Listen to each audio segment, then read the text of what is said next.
आप में से कितनी माताएं जिन्होंने कभी जिंदगी में 16 सोमवार करा हो, हाथ उठाओ जरा। करें 16 सोमवार? किन किन ने करे जरा हाथ उठाओ तो। हाँ दिख गए, ठीक है, ठीक है। और जितने लोग आस्था चैनल पर सुन रहे हैं, जितने लोग फेसबुक यूट्यूब पर कथा सुन रहे हैं, जितने लोग इस पवित्र भूमि पर छिंदवाड़ा की पावन शिव महापुराण की कथा श्रवण कर रहे हैं, हम आपसे पूछना चाहें, आपने 16 सोमवार का व्रत करा, 16 सोमवार का उद्यापन करा, 16 सोमवार का नियम लिया, 16 सोमवार की पोथी पढ़ी, 16 सोमवार की कथा पढ़ी, 16 सोमवार पे चूरमा बनाया, किसी ने 3-3 बार व्रत करा, किसी ने बेलपत्री का करा, किसी ने चूरमे का करा, किसी ने मिश्री का करा। बोलो सही है? करा लोगों ने।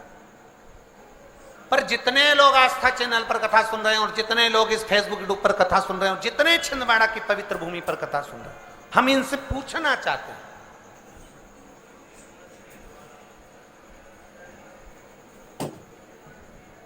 पांच व्रत नहीं, 6 व्रत नहीं, 7 व्रत नहीं, 11 व्रत नहीं, हमारे सनातन धर्म में तो 11, 21, 51, बोलो सही है, 7, 5 ऐसा नियम चला आया है हमारे सनातन धर्म का कि 5 व्रत करना है, 7 व्रत करना है, नवरात्रि के 9 व्रत करना है, 11 व्रत करना है, 21 व्रत करना है, 31 करना है, 108 करना है, 1008 करना है। ऐसे नियम हमारे शास्त्रों का चला आया। फिर आखिर 5 व्रत नहीं, 7 व्रत नहीं, 6 व्रत नहीं, 4 व्रत नहीं, 3 व्रत नहीं, 16 व्रत का नियम कहां से? 16 व्रत ही क्यों?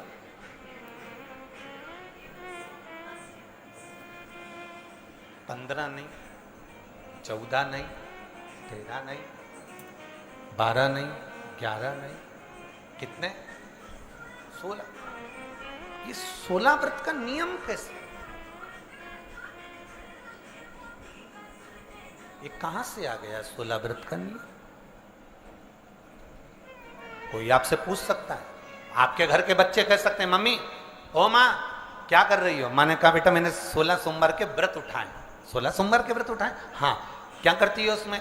बेटा शाम के समय जब तीसरा पहर होता है, प्रदोष काल होता है, प्रदोष का जो समय होता है, शाम का जो समय होता है, उस शाम के समय पर हम 16 सोमवार का पूजन करते हैं। शिव जी का शिवलिंग का निर्माण करना या शंकर भगवान का शिवलिंग करना, उसकी पूजन अर्चना करना, उसका निर्माण करना और पूजन करके जो भी चीज से हमने सोमवार करे हैं, जो 16 सोमवार के प्रथम सोमवार में चूरमे से करो, चाहे तुम बेलपत्री से करो, चाहे तुम मिश्री से करो, जिससे तुम पहला व्रत करोगे, 16 की 16 व्रत उसी चीज से होंगे, उसी प्रसाद से होंगे।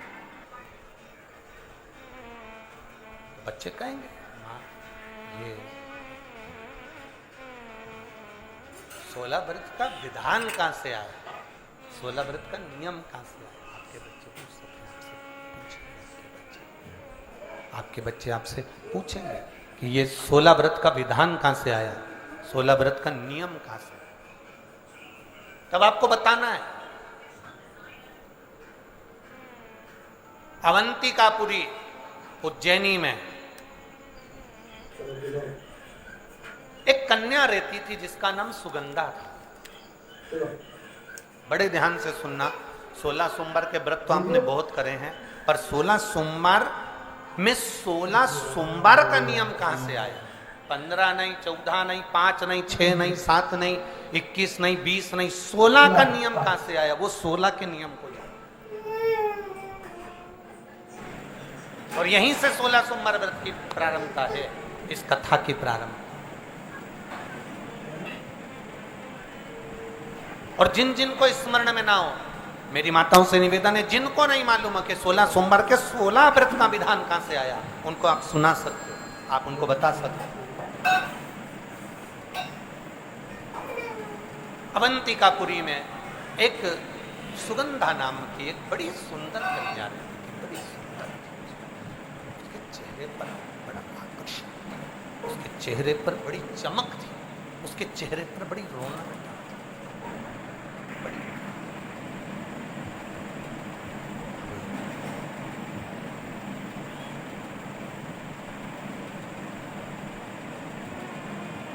उसकी माता सुगंधा की जो माँ थी, सुगंधा जो कन्या थी, उसकी जो माता थी जिसका नाम रेणुका था, वो रेणुका एक काम बड़ा विचित्र करती थी। किसी भी देवालय में जाती थी, किसी तीर्थ में जाती थी, किसी मंदिर में जाती थी, किसी शिवालय में जाती थी, किसी तीर्थ स्थान पर जाती थी, पुष्प साथ में ले जाए ना ले जाए, प्रसाद साथ में ले जाए ना ले जाए, सोना चांदी दान करने के लिए ले जाए ना ले जाए, पैसा धेला कहीं चढ़ाने ले जाए ना ले जाए, वो एक इत्र की शीशी में रुई को भिगो कर एक डब्बी में भरकर लेकर जाती थी। और उसका नियम था वो रेणुका का कि वो रुई, वो कपास, वो जो इत्र लगा हुआ, जो पदार्थ, जो इत्र लगी हुई जो रुई है, उस रुई को, उस कपास को भगवान के दरवाजे पर, चौखट पर उसको लगा कर आती थी। ये रेणुका का नियम था, ये सुगंधा की मां का नियम था।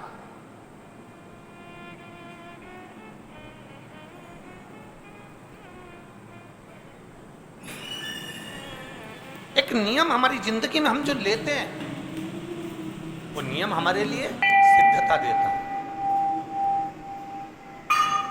आप में से कई माताएं ऐसी बैठी होंगी जिन्होंने नियम लिया होगा कि मैं शिव जी के मंदिर में जब भी जाऊंगी, मैं देवाधिदेव महादेव के मंदिर में जब भी जाऊंगी, मैं शंकर भगवान के मंदिर में जब भी पहुंचूंगी तो वहां झाड़ू लगा दूंगी, वहां पोछा लगा दूंगी। बैठी हैं ऐसी माताएं यहाँ पर जो मंदिर में जाकर कभी झाड़ू पोछा लगा देती हो हैं? तो आप जाकर शिव के मंदिर में बुआरी लगा रहे हो, झाड़ू लगा रहे हो, पोछा लगा रहे हो, या जो बहुत सारे दिए लोग लगाकर चले जाते हैं, जलाकर चले जाते हैं, दिए ठंडे हो जाते हैं, उन दियों को भरकर एक डलिया में, एक खोखे में, एक जगह पर ले जाकर आप रख देते हो, उसका पुण्य कितना है? शिव महापुराण की कथा करी, कितना पुण्य।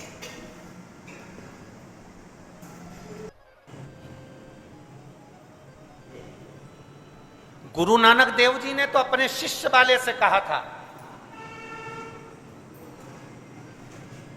गुरु नानक देव जी अपने शिष्य से कहते हैं, संत शिरोमणि में भी शिरोमणि परम पूज्य गुरु नानक देव जी अपने शिष्य बाले से कहते हैं, बाले सुन, भंडारा करने वाला भंडारा करे, लंगर करने वाला लंगर करे, चखने वाला चखे, करने वाला करे। अगर भूलवश भी बाले, अगर कोई भूलवश भी उस लंगर के स्थान पर से मात्र एक गीला कपड़ा कर कर, एक पोछा कर कर, एक कुआरी सवारनी कर कर अगर निकल भी जाता है तो वो अपनी जिंदगी के कई दुखों को समाप्त कर जाता है। गुरु नानक देव जी कह रहे हैं बाले से।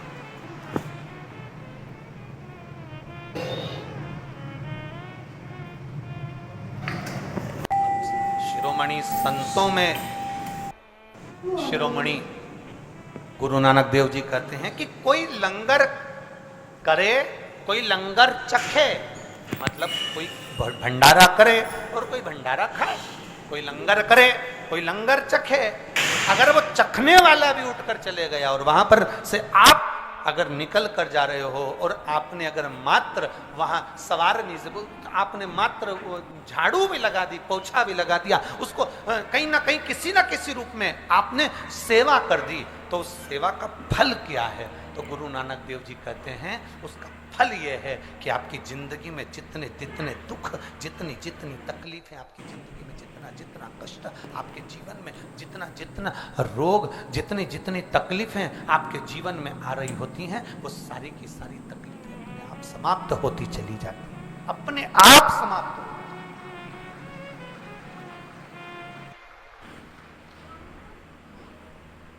अब रेणुका नियम था, इत्र की शीशी से इत्र निकाल लेती थी, उस इत्र को रेणुका वो भगवान की जो चौखट थी, भगवान का जो द्वार था, भगवान की जो दरवाजा था, भगवान का जो द्वार था, भगवान की जो चौखट थी, उस चौखट पर उसको लगा। उसका फल क्या मिला? अभी इस पत्र के माध्यम से अपन ने सुना, इन्होंने जो फोटो लगाए करे सब, इस पत्र के माध्यम से अपन ने देखा कि डॉक्टर ने कह दिया, डॉक्टर ने बोल दिया कि गर्भाशय में जो बच्चादानी है उसमें इतना तत्व नहीं, इतना बल नहीं है उस बच्चेदानी में कि वो बच्चा सहन कर। पर पहले भी आपको कथा में कहा, देवता देते हैं पल्ला झाड़ कर और महादेव देते हैं छप्पर फाड़। ये महादेव की देने की रीति बड़ी विचित्र